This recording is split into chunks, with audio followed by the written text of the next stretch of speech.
Hello everyone. Today my topic is Inside Out. I have taken this topic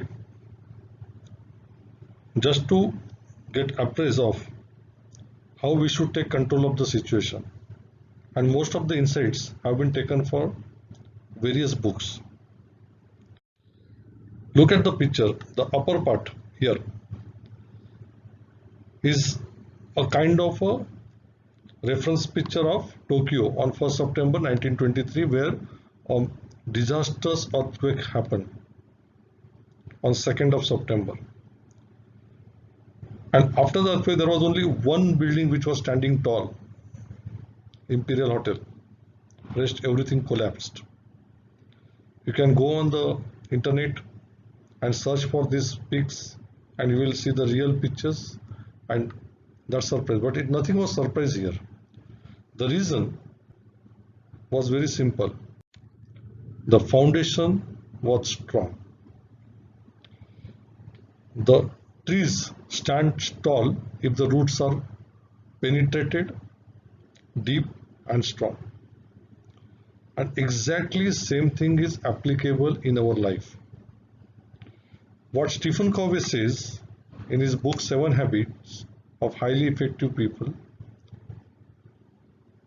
if we have to really be effective and stand tall in the life, we have to make our roots perfect. And those roots are basically the ethics, character ethics. Whatever ethics we have is basically categorized into two. One is character ethics and personality ethics. The character ethics is basically the base or foundation. The success depends on character ethics. Yeah, okay, success could be the function of personality, public image, attitudes, behavior, skills, techniques, but those are superficial.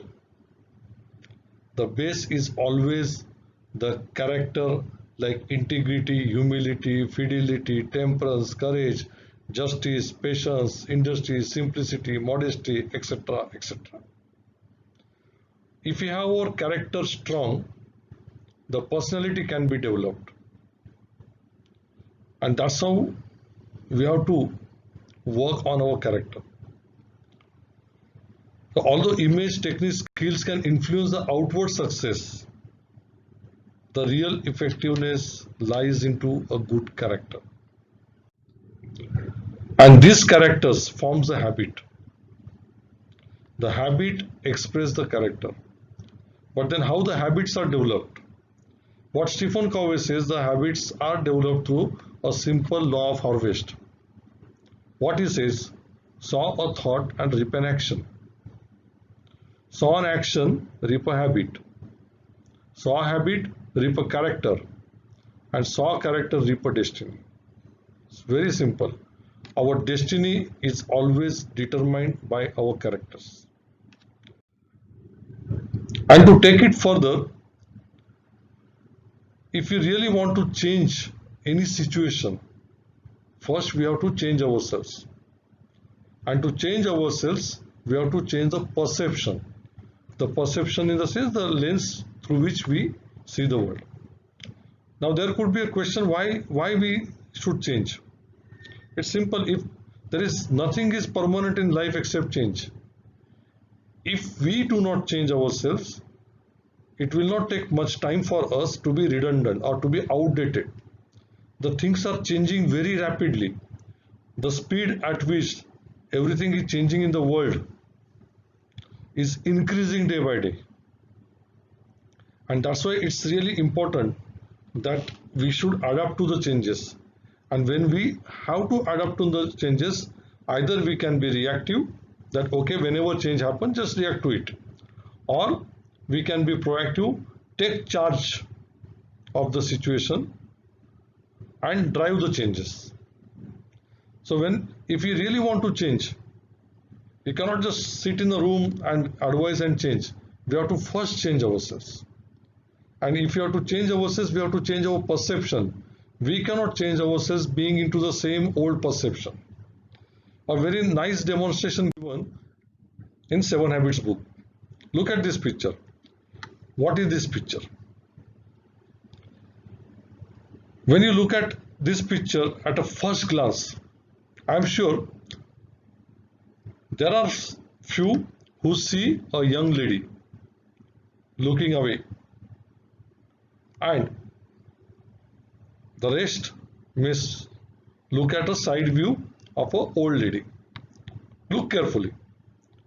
Few might say young lady, few might say old lady. Actually, this picture is like this. The left is a young lady, the right is a old lady. It's combined. Now again, if you look at this picture,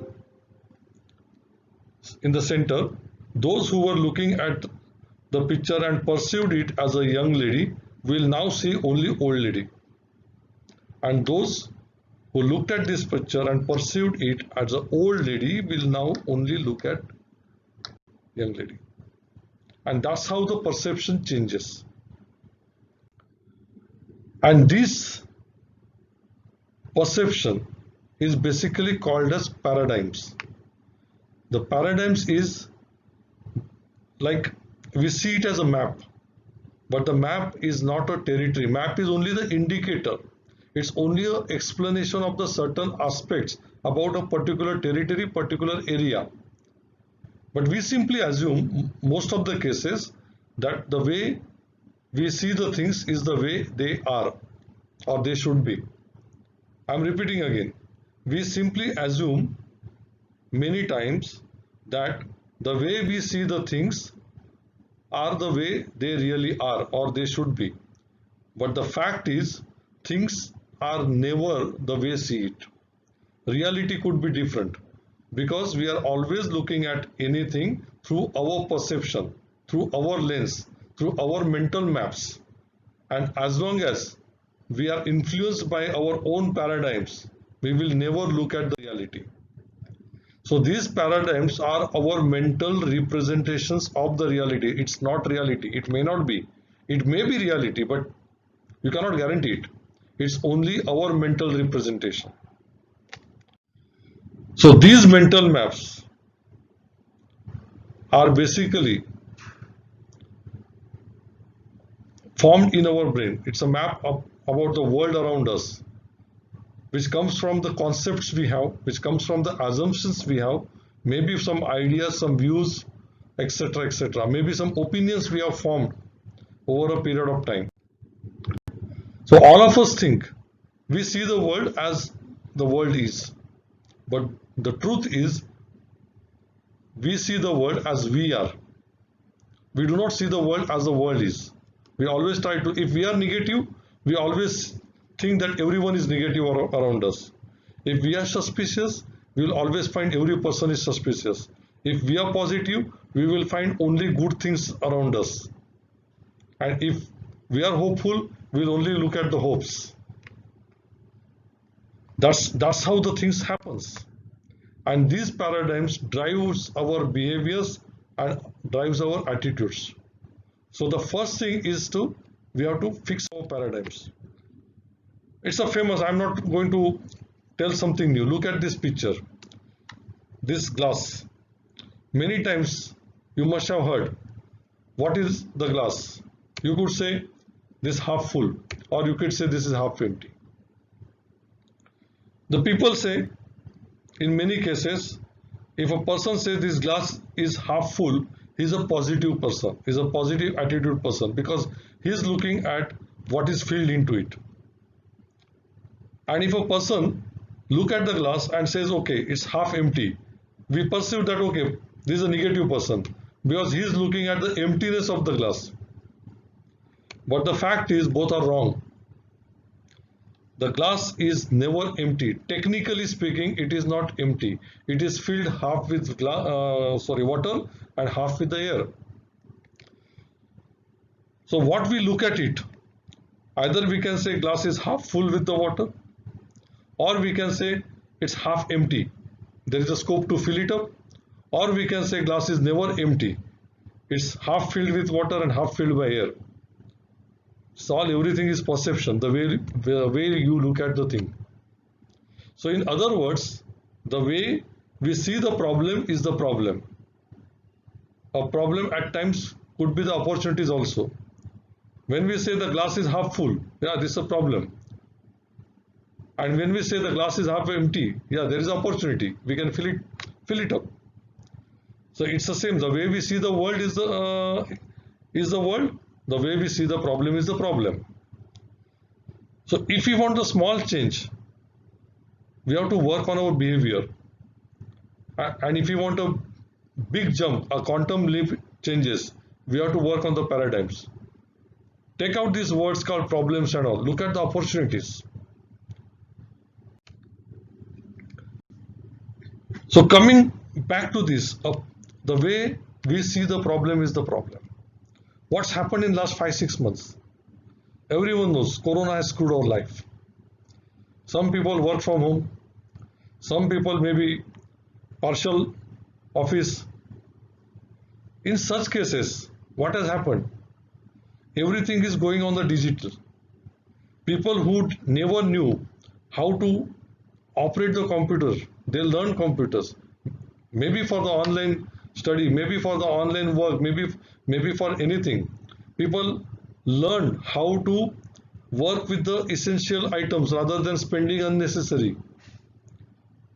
People learn how to spend time with the families. We can say, wow, this is a problem. Our life has come to standstill in six months. But on the other hand, there are a lot of new things which has happened in our life. Those were the opportunities created. Maybe in some cases the entire way or the entire things we look at the business has changed. Maybe from now on, while we are looking for the candidates or while employers are looking for the candidates for a job interview, the whole requirement of the skill set has changed. Maybe the whole requirement of the skill set for the managers have changed. Earlier people used to travel from one office to another office in case of multi-location. Now I'm sure even when the life will come back to normal, nobody will travel. Okay, why to travel? Save money, use Zoom, use Skype, do the online meeting. That's the opportunities. The entire shift in paradigm. So what is this inside out concept says? I'm going to spend some time over here. What it says that when you look at the problem, don't look at the problem as a problem. Look at it as an opportunity. Let's take one example. Demotivated employees, or maybe an employee not having a proper performance. We will talk a lot of things about him. He is not motivated, he is not hardworking, he is lazy, everything. But nobody will ask one question: what we have done as a company or the employer or as a whatever it is, the management, to make him motivated. So inside out approach says you start with yourself. Instead of blaming the outside circumstances, instead of blaming the surrounding, instead of blaming someone else, start questioning yourself. What can you do about these things? What can you do to change the situation? What could be your contribution to take charge and drive the changes? It's a proactive approach. In my last session, I have talked about circle of influence and circle of concern. So inside out is basically increasing the circle of influence. Take charge. Instead of blaming someone, re-question. Look at that problem as an opportunity and start working. If somebody is not motivated, take the opportunity and start working how we can be motivated. You have some issues? Wow. Look at those issues, take it as an opportunity and start exploring those. And that's how the inside out approach. So it's a new level of thinking. As long as the problem is out there, there is nothing we can do about it. As long as we think there is a problem over there, we cannot do anything about it. The outside in approach traps the people in the feeling of victimization and immobilization. But inside out approach That means start with the innermost side of ourselves. Change the paradigms. Work with your own paradigm, own characters, and own motive. That's what is the inside out approach. So generally, we get hurt if something happens to us, but it's not. It's wrong. It's our perception. We are never hurt because of what happens to us. We are always hurt because of our response to what happens to us. If we respond positively, nothing will affect us. If we respond negatively, yes, we are hurt. Think, what can you do about it? Thank you. If you like my videos, please do subscribe to my channels. Thank you very much.